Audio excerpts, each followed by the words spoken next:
Hi friends, welcome back to film Mahesh. ఈ రోజు మనం మాట్లాడుకోబోయే సినిమా రాజుగాని సవాల్. ఈ మూవీ మనకు 2025 ఆగస్టులో రాఖీ స్పెషల్గా అయితే థియేటర్లో రిలీజ్ అయింది. ఇదొక చిన్న సినిమా.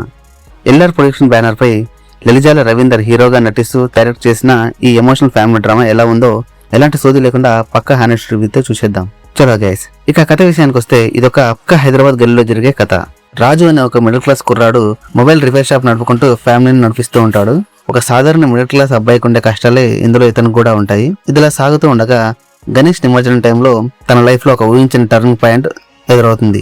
ఆ పరిస్థితిలో ఆ రాజు అనే కుర్రాడు ఆ సమస్యల్ని ఎలా ఫేస్ చేశాడు అనేది మెయిన్ ప్లాట్.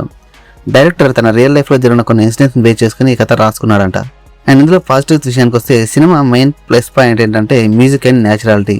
సో న్యాచురాలిటీ కోసం కవాడిగూడ లాంటి రియల్ లొకేషన్స్ లో షూట్ చేయడం వల్ల ఆ మిడిల్ క్లాస్ ఫీల్ బాగా కనెక్ట్ అవుతుంది.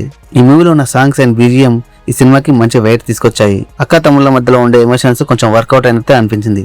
ఇవి ఈ మూవీలో పాజిటివ్ పాయింట్స్. ఇంకా నెగిటివ్ పాయింట్స్ విషయానికి వస్తే ఇది పక్కా లో బడ్జెట్ సినిమా కాబట్టి ప్రొడక్షన్ వాల్యూస్ కొంచెం డల్ గా ఉంటాయి.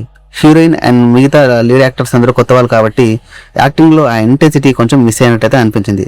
దానికి తోడు స్క్రీన్ ప్లే లాగవడం వల్ల ఆడియన్స్ కు బోర్ కొట్టే ఛాన్స్ అయితే ఉంది.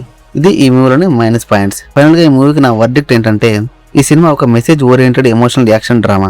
రొటీన్ కమర్షియల్ సినిమా కాకుండా పక్క local middle class struggles and natural emotions ఉన్న సినిమా చూడాలనుకుంటే ఈ మూవీని ఒక 1 టైం వాచ్ అయితే చేయొచ్చు. లేదంటే మాత్రం హ్యాపీగా లైట్ తీసుకోండి. ఈ మూవీకి నా రేటింగ్ వచ్చేసి 2.5/5. ఈ సినిమా మనకి ఆహా ఓటీటీ ప్లాట్ఫామ్ లో అయితే అవైలబుల్ గా ఉంది. చూడాలనుకుంటే చూసేయండి. ఈ మూవీని ఫ్యామిలీతో కూడా కలిసి చూడొచ్చు, పర్లేదు. అండ్ మీరు కనుక ఒకవేళ ఈ మూవీని ఇంతకుముందే చూస్తుంటే ఈ మూవీ మీకు ఎలా అనిపించిందో కింద కామెంట్ బాక్స్ లో మెన్షన్ చేయండి. ఈ వీడియో మీకు నచ్చితే లైక్ చేసి మీ ఫ్రెండ్స్ కి ఈ వీడియోని షేర్ చేయండి. అండ్ ఇలాంటి మరిన్ని రివ్యూల కోసం మన ఫిల్మ్ మహేష్ ఛానల్ ని సబ్స్క్రైబ్ చేసుకోండి. జై హింద్.